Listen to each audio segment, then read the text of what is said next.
Welcome to Commonwealth Sports Talk, Season 2, Episode 11, with your hosts, Joe Dillard Jr. and Anthony Robinson. Special guest, today, Tony Rutland, Vergne High School in Tennessee. He is the men's head basketball coach, former Wake Forest University star, and high school star in Bethel High School in Virginia. Welcome to Commonwealth Sports Talk. I'm your host, Joe D, live with my boy, Anthony Robinson. What's good, y'all? Got a good one for you today as we bring you Tony Rutland, Bethel legend, Wake Forest legend, great man. He will be joining us this afternoon. This podcast is designed to spread knowledge, teach, and inform the listener and viewer about the positive advancement of Virginia athletes born or raised, and damn sure born and raised. Like I said, this is brought to you by Legacy Maker Sports, Grind and Pray, and Paying Beats by Mike Brown Jr. How you living, man? Long time, man. Man, for real, I'm good, man. You know, I'm in the Nashville slow motion. Yeah, it ain't Atlanta, but you know, it ain't Virginia either. That's why I asked you, cause on my 12U team, we come into Atlanta this weekend. That's why I was asking that. I was gonna say, come check us out, but you in Nashville.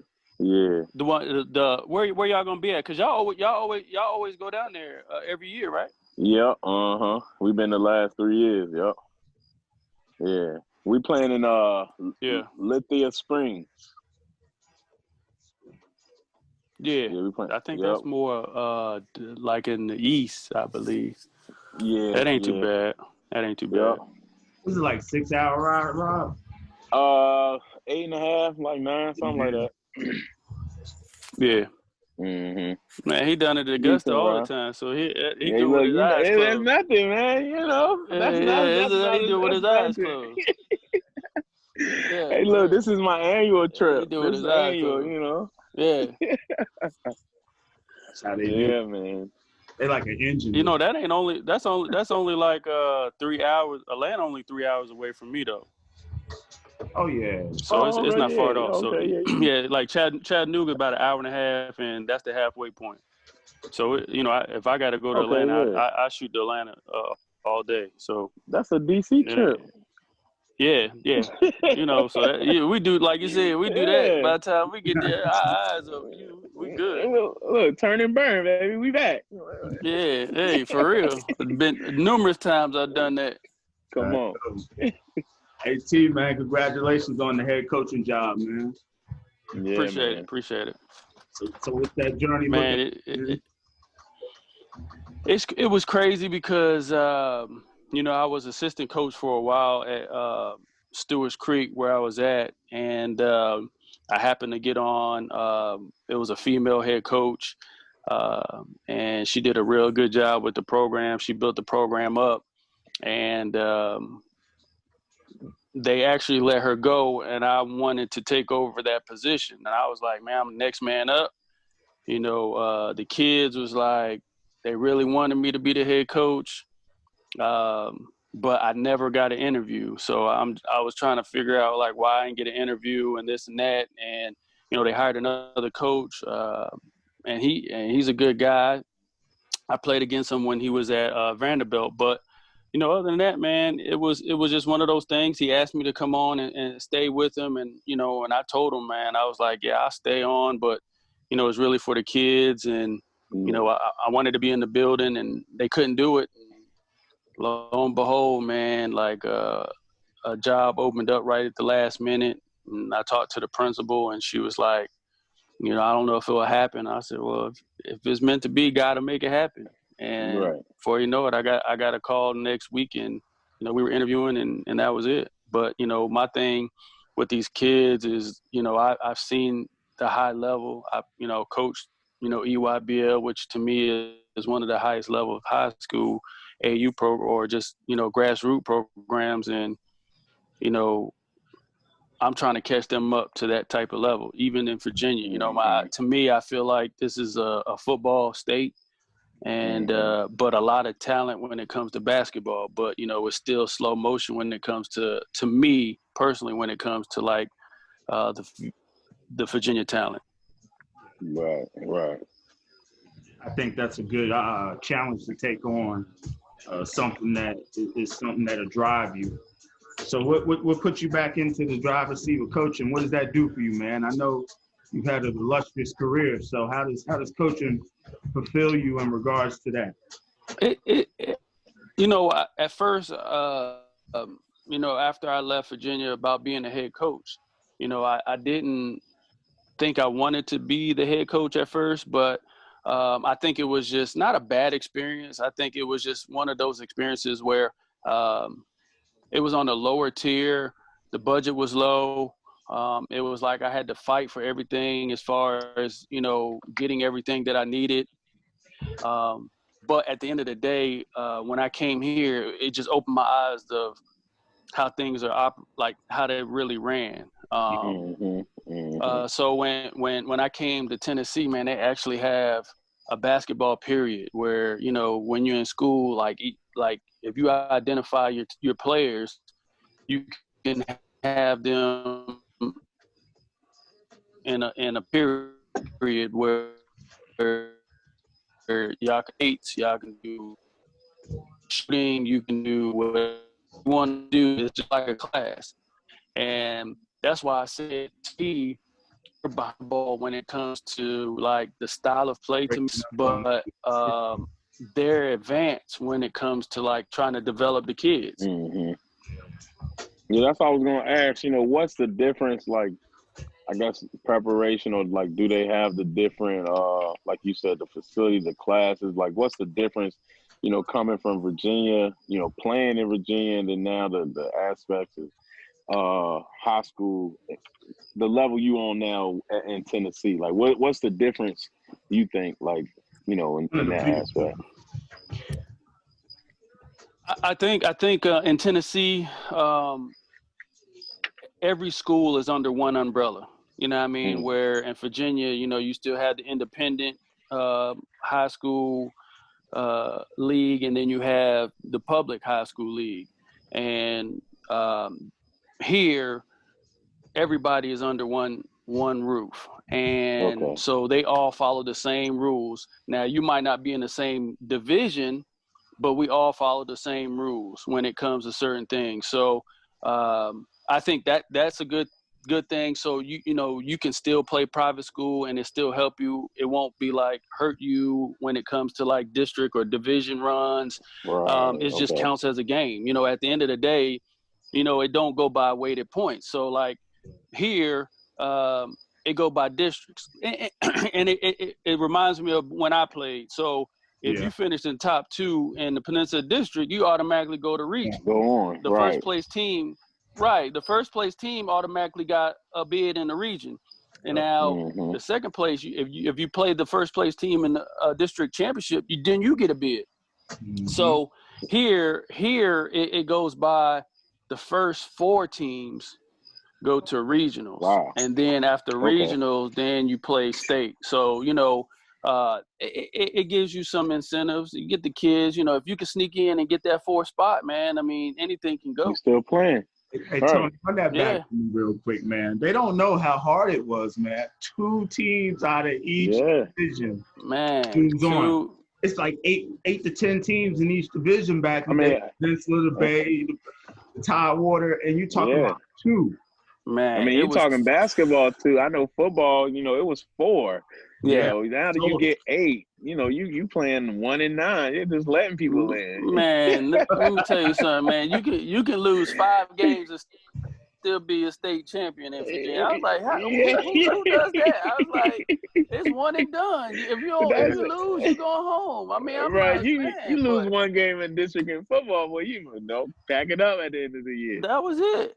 And that was it. But, I get it. But, but like you said, it was if you didn't get that first seed, you might be playing Joe Smith, or or you might be playing other guys across. You're like, we fight for that first place. Yeah, you know what I mean. And so, like you said, in the other side, it is good though. You know, the kids do get to play. Like you said, you do get it, and it's nothing wrong with that. And like you said, you could be that 4 seed that hit the right spot at the right time. Yeah, Right. You know, I Right. do how everybody gets a chance to have that playoff experience and try right. Right. And you know, they've been playing here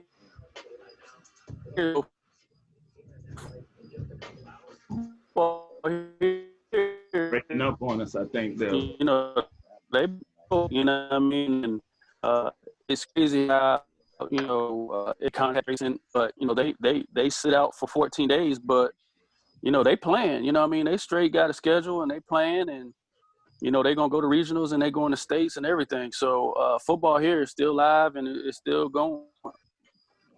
Man. Matter of fact, IMG played a team out here,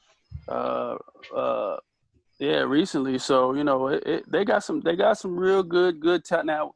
Now, when you say football and I say, okay, you got some teams here that can go to Virginia and really go for the money. They do have some teams, and Yeah. You know, I don't know if the team is a high school called Oakland. Oakland, they got folks, man. So y'all are playing regular. Y'all on schedule to play out there? Y'all? Man, we our first game is November 17th, and we play November 17th, November 19th, and then we play in a tournament, like a 3-day little tournament, November 20th, 21st. So yeah, we full go. So you guys And then, you know, we had meetings already. You know, we're yeah. so we are, as of right now, everything's a full go. I mean, we've been in school. I mean, they give the option of distance learning or in person. So, you know, they give that option to the parents and the kids. If they feel like safety is an issue, then they actually allow the kids to learn from home and do the same thing. So yeah. I think Virginia's just a quarter late with that approach. Now just to do 50-50 and giving parents an option to allow their kids to feel comfortable in what decisions they make.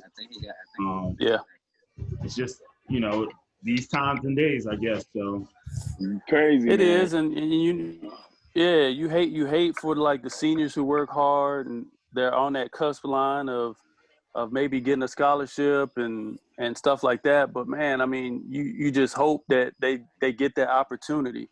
You know, but you know, when you don't have, it's not like college where they get an extra year, and you know, high school ain't trying to hear all that. No. You know what I mean? And so, like, you know, it really affects kids and their future. And I understand it's a safety thing, and I'm not, you know, of course, you know, I'm not, you know, safety first, but you know, when you have the opportunity to go, then I mean, I think it should be a go. yeah, I agree 100%. Here at Commonwealth Sports, we always give our love and shout out to you. We know that a lot of people don't brag, you know. I'm just gonna throw some stats out here real quick, you know what I'm saying? On memory lane real quick, you know what I'm saying? Going back to junior year, state championship, you had 30 of them things, 13 field goals made. That's 13 of them things. Man, it's crazy because I had a bad game, the semifinals in the first half. I had to sit out majority of the second quarter, and you know, just seeing Chuck out there by himself, you know, I was like, man, I gotta, you know, help him, pay him back for, you know, leading us to that championship game. And I don't know what it was, but you know, once you hit that first one, I mean, we just had a swag about it. You hit that first one, it was a wrap. You know what I mean? And I think that was the difference between us and a lot of, you know, players and kids nowadays. Man, we came in the gym knowing and thinking that we was gonna give you 30, 40 points easy. Yeah. You know what I mean? Dogs, man, like it wasn't just talked about. We gonna do it. Right. You know what I mean? And nobody was gonna stop us. And I mean, a lot of people knew that we were gonna throw alley-oops, but we still completed it. You know what I mean? And that was just the crazy part. But you know, Man, it's just a mindset, and I don't think that, back then I thought Allen was better than me, and I don't think he thought he was better than me. I just thought that we just knew that we were competitive enough to win every game that we could, and we hated losing, especially to Hampton. Although Absolutely. that was our rival, and I had many friends, but that was the games Gotta that have you that wanted one. to win when it came to Hampton. Yeah, and they pushed us, like, Damon Bako, big shout out to him, because, Yeah. that's my guy. His dad taught me how to shoot, but, Yep. we were the best of friends, Yeah. but when we was on the court, it It was was. It war. was. And Hey, that's let's go. how we, Y'all were like that and in that's how it practice, was. is what I recall, right? You and Chuck would go head to head. Man, And I think that's something that's all day. lost these days, coaching. You got to put your best against each other and let them get better, man. Iron, man. You can't get better unless you go against the best. And that was one thing that I did. I pushed him and he pushed me. I felt like that I knew his moves and he knew my moves. Yep. But, like, it wasn't no, like, him trying to dunk on me, because I get up there and I try, I block it. And I won't go let it happen, and that's just what it was. Yeah, but then we also had great coaches like Barry. He was, the older Barry, he would practice with us. JD, who's at Phoebus, the younger JD, he was in the military, he had them young legs. And when I say they used to beat us up, man, it made us better, And man, Incos, all the Inco brothers, man, they really kept us under a tight knit, and man, they really pushed us to be great and excel, and that's why I like coaching. I want to give back and do like those coaches that helped me help AI, because I can't get everybody a D1 scholarship, but if I can make you improve and you can get somewhere and just realize that you gave it your all, then I did my job. You've done your part. Love it. Yeah. Love it. Got another one for you too. Think it. Yeah. Flight. So take me through probably the most efficient half in the state of Virginia's history, where you put 43 up in 16 minutes. I'm talking about 17 to 24, 8 trade balls, and had the nerve. It's like some video game stuff right here. And had the nerve to shoot 1 or 2 from the line. So his 8 trade balls, he's killing it. Man, that's amazing, Tony. Like, man, take me through that, man. Come on, man. You remember that? I believe if I missed if I missed that free throw, I believe I got the rebound and made the putback. So let's go. But that, so all I remember was I remember I got those Nike Air Vives. I think they were. They had the strap. I think Bruce Smith was wearing them, and I don't know if Dion, but they had the black and white stripes. And my dad just bought them for me. I was like, I'm put the bust these out for the district joints. And I was laying in the bed, just shooting the ball in the air, just working on my form. And when I went to Fort Eustis, when I went to Fort Eustis and that first one, that rim just felt like it was like a big hula hoop, and it was crazy. But I think with that game, that first half, I really didn't want that to be my last game. Yeah. And whatever I needed to do, but I just ran out of gas. And then the second half, I just had no legs. I think I gave so much energy into that game that I couldn't get to whatever I needed to do. Yeah. You get like that sometimes, man. You put in a lot of work that year. 26. What's up? Boy, there he is. Say what's up. Stop, boy. I need it. Welcome. I'll be right. I'll get to you in a minute. Full of energy. He said, "Yo, it's family time." Man, he crazy. Yeah, he always crazy. Yo. Yeah. Absolutely, man. So, that run was amazing, and people don't realize you played with 2 Hall of Famers when you got to Wake Forest, and you played with Tim Duncan. But I really want you to tell me how I felt playing with Randolph. Yeah, I like his what I saw when y'all got to Wake Forest. Well, hold on, Tony. Let me tell you something. I know you Yeah. like that. Trust me, I was about to get. I was waiting for my time to get you, boy. Hey, Joe, don't think you lucky because he get on me every time. You light blue, and he dark blue. Exactly. Don't get into the he reminds me every time. Hold on. When y'all beat them, you was 5 of 11, put up 22. Y'all beat us by 24. You know what I said? I'm talking straight to the TV. I said, "Damn right, Tony. If somebody gonna do it, it's gonna be my boy from VA." I said, "I'll take that one. Man. I'm gonna lose the dark blue." Tony, y'all can have them back-to-back years. Y'all was killing everybody. Y'all was that's bugging. how it was. That was 95. Man, you know, man, it was crazy, but I played with 3 number 1 draft picks with Joe Smith, AI, and Tim Duncan. And I will say my freshman year, learning under Randolph Childress was a blessing, because him being a senior and me being a freshman, he could have easily just turned on me in the wrong way. But he took me under his wings, and that's what I try to do. And I think that's why I still today we have that relationship, because when I came in, it wasn't like I didn't buy into the fact that he was a senior and he was the man. I was like, yo, I'm coming here to take your job. Like, I'm really about to come and bust your tail. You know what I mean? And he was like, no, you ain't. And we battled.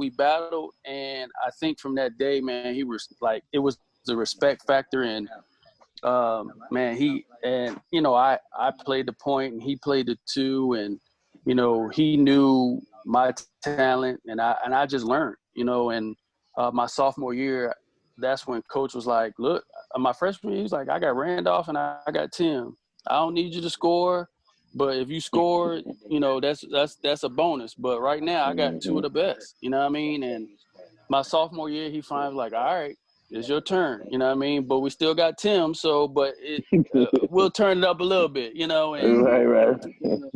But, you know, he made it, and I think, you know, every time I talk to Tim, he made it easy for me, and I made it easy for him because, you know, double teams came often, and I was just a guy that knew where the double teams were coming, so I'll run a play so I could just be wide open to shoot. So if you knew the game came so easy to you because, you know, he demanded so much attention. And I wasn't out there playing. I was out there, you know, learning and studying and knowing where everybody was going. So I can understand when people say that they like LeBron James, knowing where the other guys are, or, you know, what offenses, what defenses they're running, because I did the same thing. So if you can learn the game of basketball, you can be successful. End of the game. Man, like, there's so many more stats, and I don't even want to keep digging. hey, he said. Hey, look, what's your? Let me see. What's your favorite? I guess your biggest dunk you had at Bethel, and you remember the opponent. Like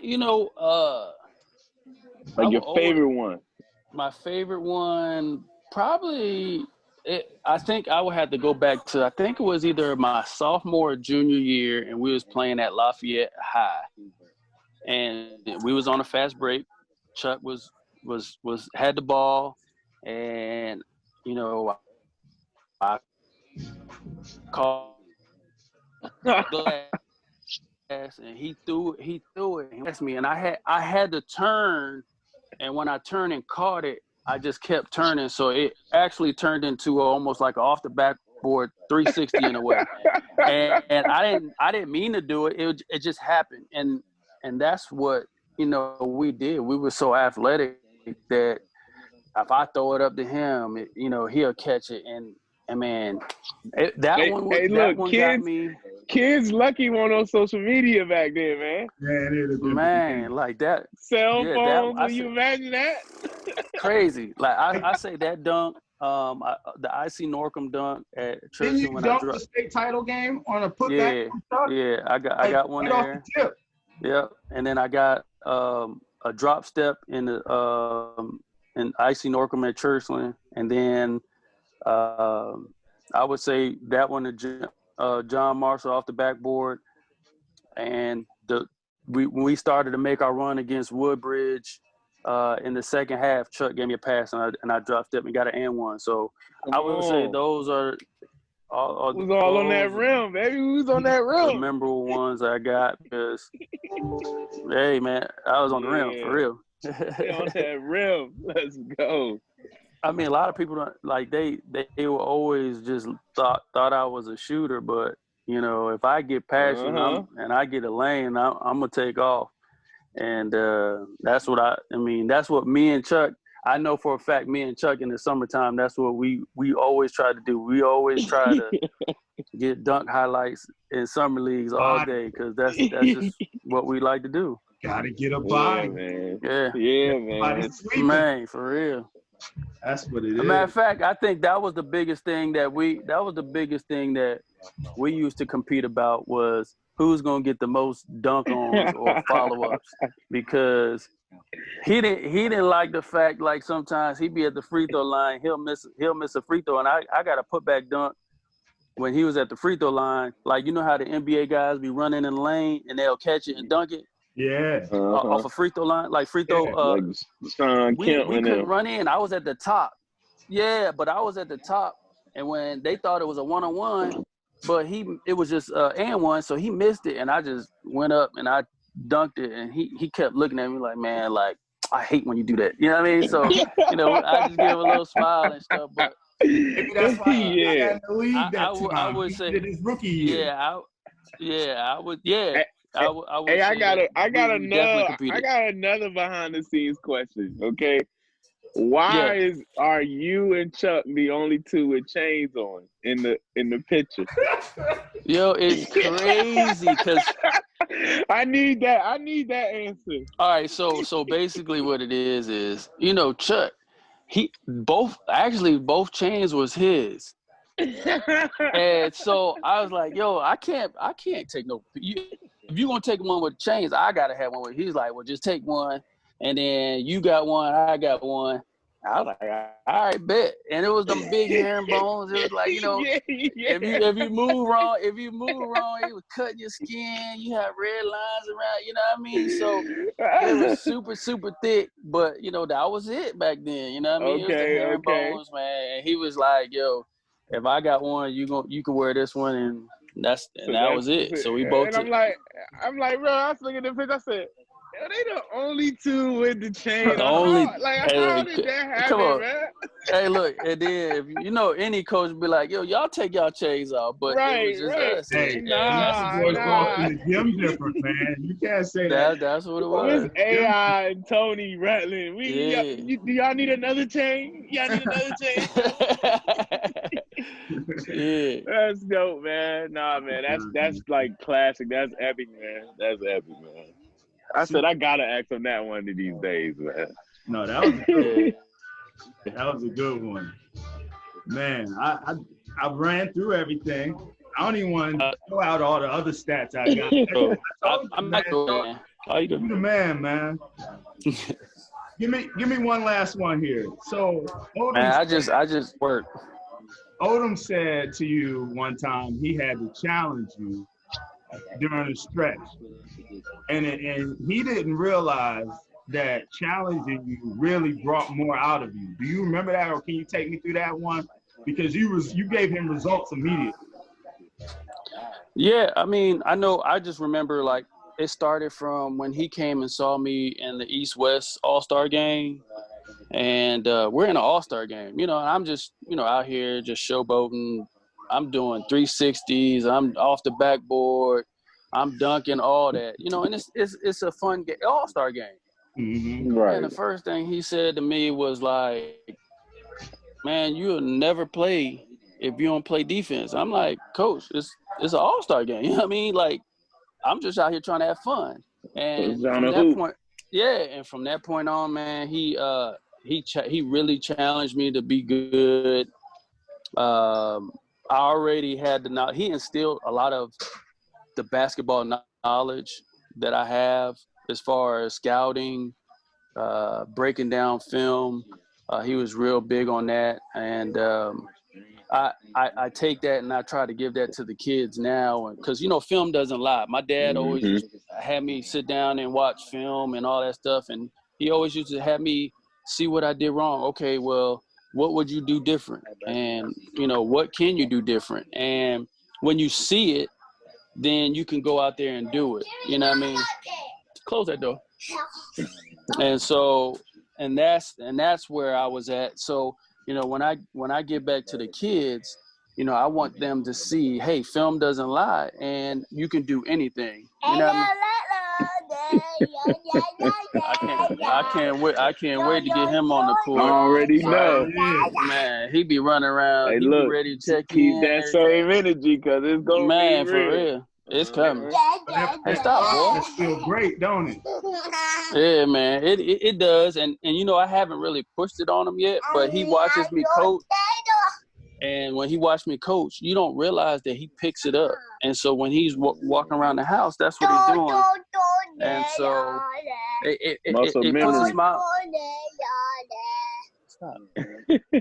It puts a smile on my face, because I'm like, he's doing that, and I ain't even teach him nothing yet. So I'm not trying to force it on him, but it's coming. It's coming. Yeah. I love it. Yeah, we don't want to hold you up too much longer, man. Oh, it's all good. Your time is gold, bro. Yeah. Yeah, man. You all good. Hey, look, man. It's always love, bro, man. Definitely Always, been a minute, man. Man, anytime. I mean, I don't mind coming back on anytime y'all want, man. Hey, yeah, we gonna have to do a part 2, Joe. Yeah, definitely. Yeah, we're gonna definitely do that, because I enjoy speaking, man, and it's all good. I hope this blow up for real. Yeah, man. Appreciate it. Look, man, good luck out there, man. Yeah, definitely. Definitely good luck, man. All right. Peace, little man. Say peace. Appreciate it, man. Yeah. All right.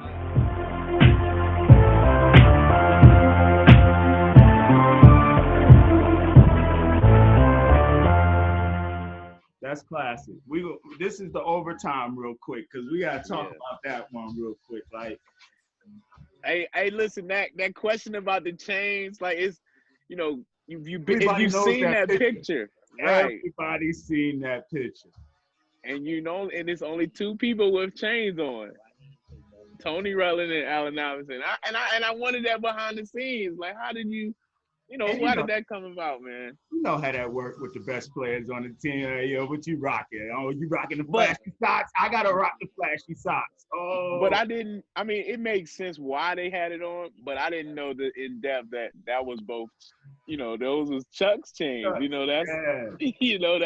Let me hold one, B. I can't go out like that. Hey, you my boy. You is my boy. Yeah. You can't 2 chains me yet. Yeah, 43 points though. And a half. I might have sat him down for half of the third quarter just so I can get another 25 out of him. Because that's the only thing he admitted it. He said it. Like, he got tired. But, like, as a coach, you got to let him sit. You got to give him those minutes. 17-24 is efficient. Very, very, very efficient, bro. That's 50. I mean, that's not even 50. That's more than 50%. Way over 50. Way over 50. So he like hitting for every 4 he shoot, he missing 1. He killing it, man. So nah, that was great, man. That was just great, man. That was we don't even do VA facts when we got a person that has that much VA history. That's what he is the VA fact right there. That was the VA fact. Right. This was the that was three number 1 draft picks. 3. Joe, AI, Timmy. What a lineup. Bro. What a lineup. Oh. Like, imagine if somebody when he goes back to Wake Forest and he's with Chris Paul and he goes, you bring your 5, I bring my 5. Right. It's already 4 plus me. I just got to add 1. Randolph. It's however they want to, like, just talk to the mess. Like, and then Chris Paul don't got a ring, do he? Nah. They they got to say that to him when they go there, like, hey, Mr. MJ, Look at this. Exactly.